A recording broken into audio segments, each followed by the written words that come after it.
नमस्कार दोस्तों, स्वागत है आप सभी का आपके अपने YouTube channel study for GK में। और आज के इस वीडियो में जैसा कि आप देख पा रहे होंगे साथियों, मध्य प्रदेश पटवारी एग्ज़ाम यानी आज है साथियों 13 अप्रैल और 13 अप्रैल के फर्स्ट शिफ्ट के पेपर की एनालिसिस करने जा रहे हैं साथियों। तो आइए हम स्टार्ट करते हैं और पॉइंट टू पॉइंट समझते हैं। देखिए जीके जी इसमें अगर हम बात करें तो एक क्वेश्चन पूछा गया था कि खेलो इंडिया यूथ गेम्स 2023 कहाँ पर आयोजित किए गए हैं। तो खेलो इंडिया यूथ गेम्स जो है साथियों भोपाल, मध्य प्रदेश की राजधानी भोपाल में आयोजित किए गए हैं। और वहीं अगर हम बात करें साथियों तो इसमें जो आपका प्रथम स्थान पर रहा है महाराष्ट्र, और सेकंड में हरियाणा, और थर्ड में आपका मध्य प्रदेश रहा है साथियों। क्लियर है, तो ये विशेष रूप से आपको याद रखना है।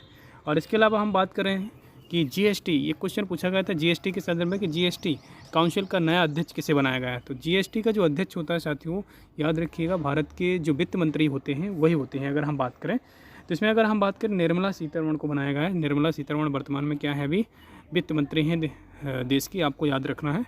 और प्रथम अगर हम बात करें जीएसटी की, तो जीएसटी के जो प्रथम अध्यक्ष थे साथियों अरुण जेटली की, अगर हम बात करें तो अरुण जेटली इसके प्रथम अध्यक्ष थे।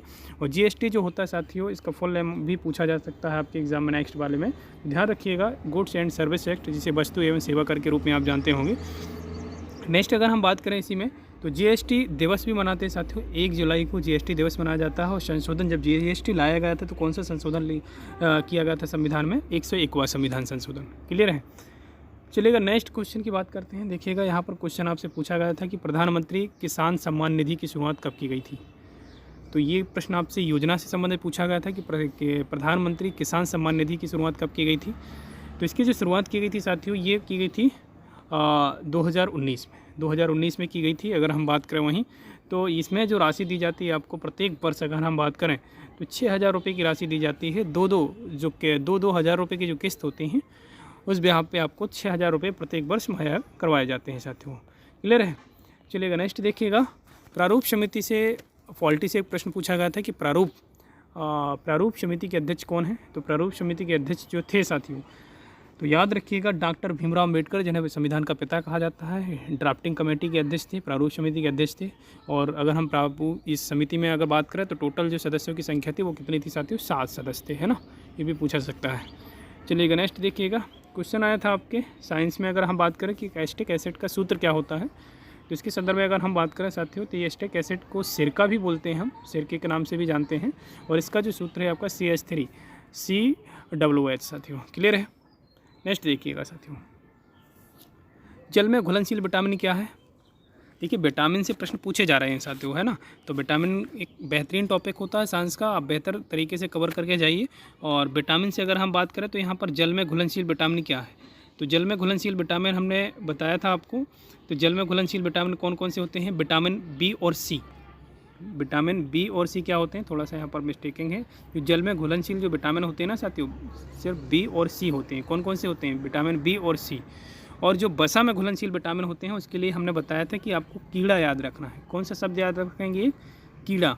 तो ये जितनी भी विटामिन आ जाएंगे ना आपको, विटामिन के, विटामिन ई, विटामिन डी और विटामिन ए, ये कीड़ा। तो ये कीड़ा जो होता है किसमें, पानी में तो घुलता नहीं है, ये घुलता है आपका किसमें, वसा में घुलता है। तो याद रखिएगा वसा में घुलनशील विटामिन, ये 4 विटामिन हैं, विटामिन के, vitamin E, vitamin D, vitamin A साथियों। और पानी में घुलनशील विटामिन या जल में घुलनशील विटामिन बी और सी है साथियों। कौन कौन से हैं, बी और सी। क्लियर है, चलिएगा नेक्स्ट देखिएगा। पत्तियों के संदर्भ में एक प्रश्न पूछा गया था कि पत्तियों का हरा रंग किसकी वजह से होता है। बहुत बेहतर तरीके से आप जानते होंगे, बहुत ही आसान प्रश्न था कि पत्तियों का हरा रंग किसकी वजह से होता है, क्लोरोफिल की वजह से होता है। जी हाँ, पत्तियां आपको हरी क्यों दिखाई देती हैं पेड़ों की, क्लोरोफिल की वजह से होती है, जिसे पर्ण हरित भी बोलते हैं साथियों, है ना। इसकी वजह से पत्तियां जो होती हैं हरी दिखाई देती हैं। चलिए नेक्स्ट देखिएगा, ऊंचाई पर जाने पर वायुदाब में क्या परिवर्तन होता है। जब हम पृथ्वी तल से ऊंचाई पर जाते हैं तो हमारे वायुदाब में क्या परिवर्तन देखने को मिलता है। तो अगर हम बात करें तो वायुदाब क्या हो जाता है, घटता है साथियों। गुरुत्वाकर्षण भी तो कम हो जाता है साथियों। क्लियर है, चलिएगा तो इस वीडियो में बस इतना ही साथियों। और मैं बता दूं कि आपके आपका जो मैथ और रीजनिंग का जो पोर्शन है और आप इंग्लिश का जो पोर्शन है साथियों, इन तीनों का वेटेज थोड़ा सा ज़्यादा आ रहा है ना। 35 से प्रत्येक अगर हम बात करें तो इसमें इंग्लिश, मैथ और रीजनिंग में लगभग 30 से 35 प्रश्न पूछे जा रहे हैं। तो इन टॉपिकों को बेहतर तरीके से कवर करके जाएँ, इन विषयों को, ठीक है। अगर आपने एग्ज़ाम दिया है, आपके पास कोई क्वेश्चन है तो आप कमेंट बॉक्स में हमें बता सकते हैं साथियों। क्लियर है, वीडियो अगर पसंद आता तो वीडियो को लाइक कीजिएगा, एंड चैनल में पहली बार है तो चैनल को सब्सक्राइब कीजिएगा। मिलते हैं नेक्स्ट वीडियो में, तब तक ले जय हिंद।